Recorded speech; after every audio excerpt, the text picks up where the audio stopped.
Angels have been part of my life for so long that it is hard to remember a time when I did not sense their presence and know that they would help me. But I came from a non-spiritual, non-religious background, with parents who were totally skeptical of anything psychic or intangible.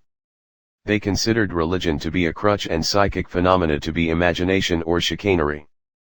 So I never really considered the possibility of angels or dimensions beyond the visible world. Looking back, I think my intuitive knowing of a spiritual world was in conflict with the information I was fed. This was why I was forced to have such a difficult wake-up call. In my early 40s I had lived overseas for some years. Back in the UK I knew no one and my children were in boarding school. My marriage was in ruins and my self-esteem and confidence were negligible. My mind was full of dark imaginings, for I could see no light ahead. In this black despair I threw myself into a chair and demanded, "If there is anything out there, show me, and you've got 1 hour." I was going out an hour later. That was when an angel, a golden being of light, appeared and took my spirit on a journey. Several times the angel took me up to a hilltop and pushed me. I fell and was always held by the light. Once I was strapped into a rocket and propelled forward very fast, until suddenly everything turned to light. Then we moved on to the most important part of the experience for me. The angel and I flew together, side by side, over a hall full of people who had rainbow auras, so I knew they were spiritually evolved. I asked the angel if I was down there in the audience and it replied, "No, you are on the platform." I saw that on the platform were 3 transparent beings with rays of light flowing through and from them. The angel communicated that I was to be a teacher. Instantly I knew that I had much work ahead of me to purify my energy fields. When the angel returned me to my body, it was exactly 1 hour later and I had received or remembered much cosmic information. I knew that I had been given a profound and important experience. But I was not quite sure what to do with it, so I wrote it down and waited. A few days after the angel visit I went to the library where a book on healing fell off the shelf. I devoured the words, for I passionately wanted to help people. I recalled an occasion when I was traveling on a ferry, which broke down. For 5 hours the boat was adrift in the English Channel.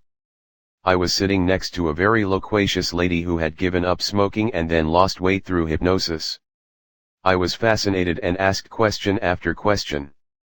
It stirred my interest in the importance of hypnotherapy. Soon after the angel experience I decided to train to be a hypnotherapist and healer. My then husband had taken away my checkbook, so I found a series of menial jobs to pay for the training. On the first day of the course he stood over me with arms akimbo, forbidding me to do such an insane thing, but I managed to do it anyway. During the first weekend I was a guinea pig for the teacher. She gave me basic hypnosis for release of stress and confidence building. It was wonderful. I returned home feeling safe and confident for the first time in years.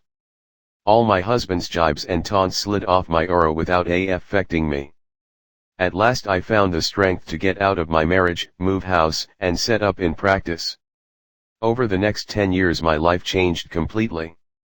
I moved onto a spiritual path, though not a religious one, for although I accept that all religions are pathways up the spiritual mountain, I do not belong to one. At the top of the mountain there is oneness, and it is only lower down that the paths diverge and people no longer understand or accept each other.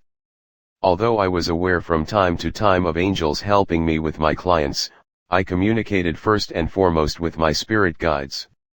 In these years I had many psychic and spiritual experiences. I wanted to meet the spirit guide who was helping me at that time. So I sat in meditation every evening and visualized myself walking up the spiritual mountain, then sitting at the brow waiting for my guide to connect. Eventually Bartholomew entered my life. I had to wait another 10 years before I met Kunka, my current guide. Then one summer evening I was lying in the bath, soaking in the soft warmth of the bubbly water and contemplating my forthcoming healing and psychic development class. I requested spiritual guidance, asking, "What is this class about?" Suddenly a golden voice, or more precisely a powerful clear thought in my head said, you are to introduce them to healing with angels. Totally startled I exclaimed, but I don't know anything about healing with angels. The voice responded, yes, you do. It's just not conscious yet. Oh, I said, but I can't do that on the first class of the new term. Some of them haven't been before. The answer was straightforward, who's running the class, your ego or your higher guidance? I took the point and asked, well, what's the difference between healing with guides, spiritual healing, and angelic healing? The voice said, angels will lift you both to God. I presumed this meant both the healer and the person being healed.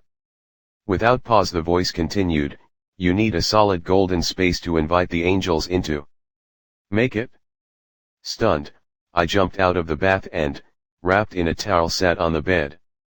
3 angels stood in front of me and gave me information.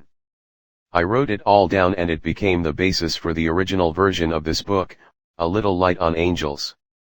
I also assumed any further information I needed would be given to me before the class started, and I was right. The following evening more and more people crammed into the room for the new term. Over 50 people turned up by word of mouth, twice the number that were in the previous class. Some had driven for over 2 hours to get there, and I remember thinking that angels must have been very busy talking into people's ears. Exactly as instructed, I introduced the participants to the angels and they all felt their presence. Almost everyone was aware of the angels physically touching them. I was overjoyed. Since that time I have been on an exciting and illuminating, sometimes challenging, spiritual journey. I have traveled all over the world introducing people to angels and the spiritual beings of the universe. In 2002 I set up the Diana Cooper School to train people to teach about angels, ascension, transformation, and Atlantis. This has now expanded and we run courses for angel teachers worldwide. The school also facilitates Angel Awareness Day annually, and angel events are held on every continent. Because the frequency on Earth is changing so much, the angelic tasks have also changed and there are new archangels being appointed who are working with us. I have learned a great deal from the angels, writing a book a year under their direction. These include more books on angels as well as one on the spiritual laws. There is Golden Atlantis and 3 novels based on that special era, when everyone was in contact with their angel. The unicorns, those magnificent 7th-dimensional beings, are part of the angelic hierarchy. They are connecting with people now to help raise our frequency, so I was overjoyed when they asked me to write The Wonder of Unicorns. With the advent of digital cameras, angelic beings have been able to impress their light bodies onto film, where they appear as circles known as orbs. At last angels can be seen by the naked eye. Enlightenment through orbs and ascension through orbs are filled, not only with information but also with stunning, life-changing pictures of orbs.